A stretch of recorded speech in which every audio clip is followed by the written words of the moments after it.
दुश्मन के लिए अकाल मौत और अपने चहेते शुभचिंतकों, मतदाताओं, वोटरों का वो मसीहा था। कानून की नजर में अगर वो खूंखार, बाहुबली, गुंडा, गैंगस्टर, बदमाश था तो अपने कुल खानदान की नाक और बिहार के मतलब परस्त नेताओं के लिए वो किसी रहनुमा से कम नहीं था। सोचो भला, ऐसे बेशकीमती धाकड़ या दबंग बदनाम बाहुबली से दोस्ती करने से राष्ट्रीय जनता दल के मौका परस्त मुखिया और बिहार के पूर्व मुख्यमंत्री लालू प्रसाद यादव कैसे चूक सकते थे। आखिर बात सूबे की गंदी राजनीति में अपने अपने स्वार्थ साध कर समाज में सड़ांध फैलाने, गंध मचाने की होड़ जो लगी हुई थी। नमस्कार दोस्तों, इस वक्त आप बने हुए स्टेट मिरर हिंदी के यूट्यूब चैनल पर और मैं हूं आपके साथ आपका हमजुबान संजीव चौहान।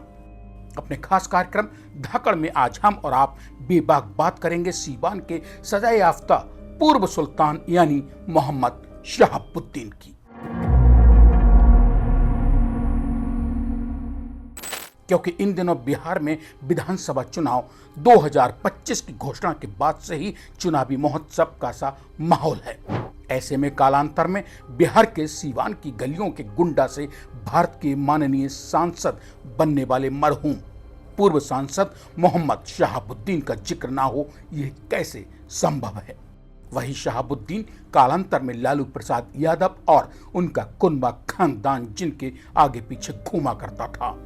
जिक्र उन्हीं धाकड़ मोहम्मद शहाबुद्दीन का जिनके नाम से दुश्मनों या इनके द्वारा सताए हुए परिवारों, लोगों की घर बैठे घिग्गी बंध जाती थी। बेबाक बात उन्हीं शहाबुद्दीन की जो अंतिम समय में दिल्ली की तिहाड़ जेल में बंद रहने के दौरान अस्पताल में जब तड़फ तड़फ कर अकाल मौत के मुंह में समा रहे थे, तब उनके पास अपना कोई परिंदा भी नहीं था।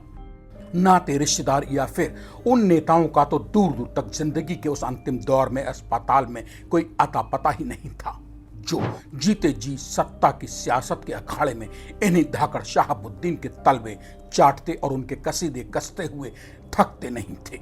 बिहार विधानसभा के चुनावी महासंग्राम में कालांतर में अपराध और पॉलिटिक्स के कॉकटेल कहिए या फिर संगम से जन्मा बिहार के सीवान की राजनीति का सुल्तान मोहम्मद शहाबुद्दीन मगर आज कहीं दिखाई नहीं देता है। बिहार का वही मरहूम कल का डॉन सांसद मोहम्मद शहाबुद्दीन, जिसे मौत के बाद अपनी कब्र के लिए सीवान की 2 गज जमीन तक नसीब न हो सकी। वही सीवान जिसकी जमीन पर बसे प्रतापपुर में 10 मई 1967 को जन्मे थे सीवान के सुल्तान मोहम्मद शहाबुद्दीन। राजनीति विज्ञान में एमए और फिर पीएचडी हासिल शहाबुद्दीन की सोहबत तो सीवान डीएवी कॉलेज से ही बिगड़ चुकी थी। इसका शर्मनाक नमूना रहा सीवान के थाना हुसैनगंज में ए कैटेगरी की उसकी हिस्ट्री शीट खोल दिया जाना। इसके बाद तो सीवान के सुल्तान के साथ क्या क्या हुआ और उसने बाकियों के साथ क्या क्या कुछ अच्छा भला बुरा किया, ये सब जमाने ने अपनी खुली आंखों से देखा और कानों से सुना। बिहार में लालू की सत्ता में शहाबुद्दीन बाकायदा जगह जगह अपनी ही निजी अदालतें लगाकर फैसले सुनाने लगा था। बिहार और देश की राजनीति में जिसे सीवान के सुल्तान के बेकाबू होने का चरमोत्कर्ष माना गया। वक्त के खेल में रातों रात फर्श से अर्श पर पहुंचने के बाद और फिर आसमान से जमीन पर आते ही लावारिस हाल में मिट्टी में मिलकर अपनी जन्मभूमि में कफन दफन होने को भी तरस जाने वाली बीते कल के धाकड़ और आज के मरहूम उन्हीं मोहम्मद शहाबुद्दीन की दिल दहलाती कहानी है, जिनकी गिरफ्तारी के लिए कभी पुलिस के सामने जंग के से हालात बन गए थे। मौके पर 2 पुलिसकर्मी शहीद हो गए। उस खूनी मुठभेड़ में पुलिस के हाथ मोस्ट वांटेड मोहम्मद शहाबुद्दीन तो नहीं लगे। हाँ, मौके से मगर पुलिस को खौफ में डाल देने के लिए अपनी ही जली हुई कई पुलिस जिप्सियां, 3 AK-47 राइफलें जरूर बरामद हुई। साल 2004 में इन्हीं शहाबुद्दीन के ऊपर सैकड़ों बूथ लुटवाने के कथित आरोप लगे। बावजूद इसके वो चुनाव जीतकर संसद में पहुंच गए। बुरे दिन शुरू हुए तो कालांतर में कभी हर वक्त माननीय की सुरक्षा में मधुमक्खियों की तरह चारों तरफ मंडराते रहने वाली पुलिस को इन्हीं शहाबुद्दीन के अड्डों से पाकिस्तान निर्मित अवैध हथियारों के जखीरे, सेना के अत्याधुनिक नाइट विजन डिवाइस भी बरामद होने लगे। चारों ओर से हताश सीवान के सुल्तान ने अपनी सियासत तबाह हो चुकी देख बीबी हिना शहाब को चुनाव में उतार दिया, मगर पीड़ितों की आहों और बेरहम वक्त की मार ने उन्हें भी चुनाव में हराकर एहसास करा दिया कि वक्त से बड़ा बलवान कोई नहीं है। साल 2021 में कोरोना की चपेट में आकर दिल्ली की तिहाड़ जेल में बंद रहते हुए इलाज के दौरान अस्पताल में शहाबुद्दीन को मर चुके आज भले ही करीब 4-5 साल बीत चुके हों, मगर उनके नाम और दबंगई के कामों की धमक के बलबूते आज उनके पीछे बचे उनके मुरीद मौका मिलने पर उनके नाम से ही खाकमा ले रहे हैं। ऐसा नहीं है कि मरहूम मोहम्मद शहाबुद्दीन ने ही सबको लूटा था। शहाबुद्दीन को भी नेताओं, पॉलिटिकल पार्टियों ने अपने अपने हिसाब से निजी स्वार्थ सिद्धि के लिए पली हुई गाय की मानिंद जब दिल किया तब दूह लिया था। तो फिर ऐसे में भला शहाबुद्दीन ही क्यों इन मतलब या मौका परस्त नेताओं, राजनीतिक पार्टियों का सहारा लेकर गुंडा से माननीय बनने से चूक जाते। मतलब अपराध जगत के बदनाम धाकड़ दबंग मोहम्मद शहाबुद्दीन को अगर राजनीतिक सरकारी संरक्षण अपनी जिंदगी और अपनी खाल बचाने के लिए चाहिए था, तो वहीं बिहार के तमाम नेताओं ने भी मोहम्मद शहाबुद्दीन को जरूरत के हिसाब से पाल पोस कर पहले बड़ा किया और फिर उन्हें जायज नाजायज तरीके से दूहने में भी वे नहीं चुके। बिहार के मतलब परस्त नेताओं और शहाबुद्दीन का वही रिश्ता था कि तू मेरी पीठ खुजा और मैं तेरी पीठ खुजाऊं। स्टेट में हिंदी के धाकड़ की इस कड़ी में जब बेबाक बात सीवान के मरहूम सुल्तान और पूर्व सांसद मोहम्मद विधायक शहाबुद्दीन की चली है, तो बताना जरूरी होगा कि बिहार से शुरू और देश भर में बदनाम इस शख्सियत का 1990 के दशक में अपराध जगत में डंका बजने लगा था।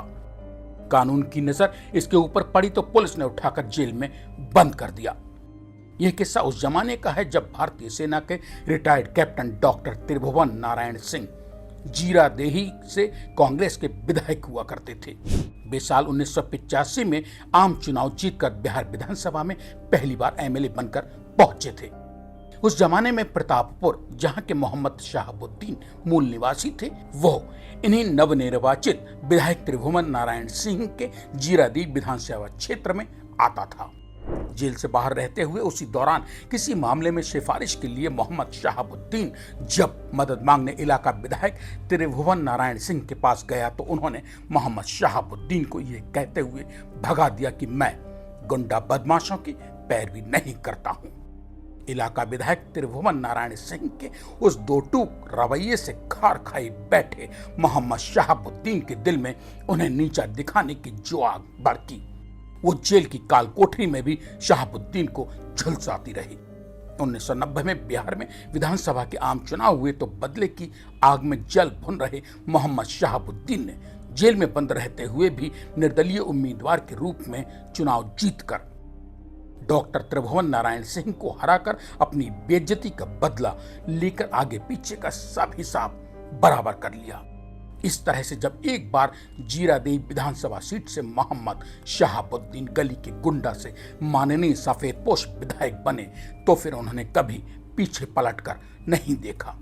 मोहम्मद शहाबुद्दीन को सबसे पहले दूहने का धंधा शुरू किया साल 1995 के बिहार राज्य विधानसभा के आम चुनाव में बिहार की राजनीति के मास्टरमाइंड और आज जेल, सीबीआई, कोर्ट कचहरियों में एक टांग अक्सर फंसाए रहने वाले मौका परस्त और बिहार राज्य में जंगल राज के जन्मदाता लालू प्रसाद यादव ने सन 1995 में लालू प्रसाद यादव की पार्टी राष्ट्रीय जनता दल से जीरादेही विधानसभा चुनाव जीतकर दोबारा गली के धाकड़ गुंडा से माननीय एमएलए बनकर शहाबुद्दीन फिर बिहार विधानसभा जा पहुंचे। इस तरह बिहार में तब खौफ और अकाल मौत का पहला नाम बन चुके मोहम्मद शहाबुद्दीन में जैसे ही लालू प्रसाद यादव को धाकड़ काम का नेता नजर आया तो लालू प्रसाद ने अपनी पार्टी से विधायक बनाने के अगले साल ही यानी सन 1996 में शहाबुद्दीन को सीवान से सांसद बनवाकर संसद में ले जाकर सजा दिया। मतलब जिन मोहम्मद शहाबुद्दीन को बिहार के कई जिलों की पुलिस जेल में ठूंसने के लिए अक्सर दिन रात धूल फांका करती थी, लालू प्रसाद यादव की असीम कृपा अनुकंपा से वे मोहम्मद शहाबुद्दीन कालांतर में सीवान के माननीय सांसद बनकर लोकतंत्र के मंदिर में पूजनीय पुजारी बनकर जा बैठे थे। वक्त पलटा तो जिस पुलिस ने कभी मोहम्मद शहाबुद्दीन को गिरफ्तार करके कई बार जेल में ठूंसा था, वही पुलिस अब माननीय हुजूर सांसद शहाबुद्दीन की दिन रात सुरक्षा और हिफाजत में डटी रहने लगी थी, ताकि कालांतर में गली का गुंडा रहते हुए मोहम्मद शहाबुद्दीन ने जिन जिन घरों में तबाही कोहरा मचाया था, वे मजलूम बेचारे सैकड़ों पीड़ित परिवार ऐसे धाकड़ सांसद जी के रोंगटे का भी बाल बांका न कर सकें।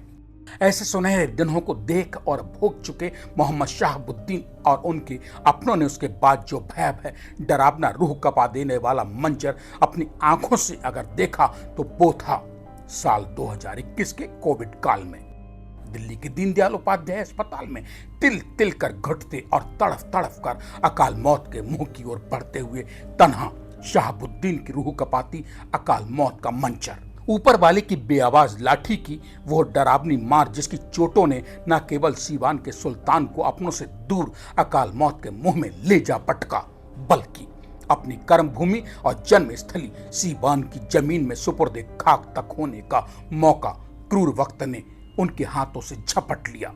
ऐसे बदतर हालातों में उनके साथ न तो अपना खून का कोई रिश्ता सामने मौजूद रह सका, न उनके सिरहाने वो लालू प्रसाद यादव ही या बिहार का कोई अन्य नेता मंत्री थे जिन्होंने ऐसे धाकड़ मोहम्मद शहाबुद्दीन को अपने हिसाब से धोने में कभी कोई कसर बाकी नहीं छोड़ी थी। कैसी लगी धाकड़ की खास कड़ी? कमेंट बॉक्स में अपने मन की बात लिखकर हमें जरूर बताइए। अगर आपके पास भी है किसी धाकड़ की कोई ऐसी ही कहानी तो वो भी कमेंट बॉक्स में बेसाख्ता लिख भेजिए। हमारी कोशिश होगी कि आपके पसंद के धाकड़ की कहानी को भी हम आप तक पहुंचा सकें। जाते जाते स्टेट मिरर हिंदी के यूट्यूब चैनल को सब्सक्राइब तो करते जाइए ताकि घर बैठे आपको अपने मोबाइल पर हमारे ऐसे हर कार्यक्रम की नोटिफिकेशन तो मिल सके। इसी के साथ अब आज मुझे यानी अपने हमजुबान संजीव चौहान को दीजिए इजाजत। धाकड़ की ऐसी ही किसी और कहानी के साथ मेरे लौट कर आने तक कीजिए इंतजार। तब तक का नमस्कार।